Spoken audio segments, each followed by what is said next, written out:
একটু অভিনব উপায় 3 বছরের শিশুকে যোগের অঙ্ক শেখাতে চায় হোম টিউটর। তাই 3টা আপেল নিয়ে যে প্রথমে 2টা দিয়ে পরে একটা দিয়ে বললো, বাবা কয়টা আপেল তোমার কাছে? ছাত্র বললো 4টা। টিচার তখন চিন্তা করলো আরেকবার ট্রাই করলো, একটা একটা আর একটা করে 3বার 3টা আপেল দিয়ে বলল, এখন কয়টা? ছাত্র বলল এখনো 4টাই। টিচার তখন চিন্তা করলো ছাত্রের অ্যাপেলে অ্যালার্জি থাকতে পারে, পকেট থেকে লাল চকলেট বের করে বলল, একটা একটা একটা চকলেট দিয়ে এখন কয়টা চকলেট তোমার কাছে? ছাত্র বলল 3টা।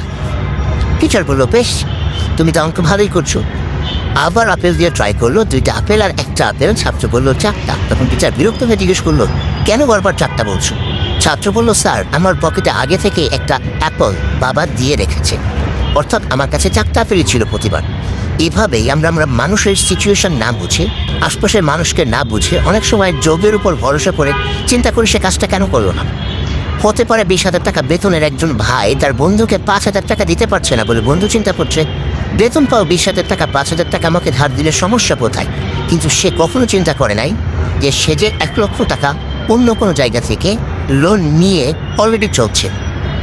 আশপাশের মানুষের সিচুয়েশন বোঝার জন্য যেমন সূত্র আর যোগের উপর ভরসা করে ডিসিশন নিতে হয় না, একইভাবে আপনি এভাবে যদি ডিসিশন নিতে থাকি তাহলে কখনোই বুঝবো না অপর পাশের মানুষটা কোন সিচুয়েশনে আছে। So try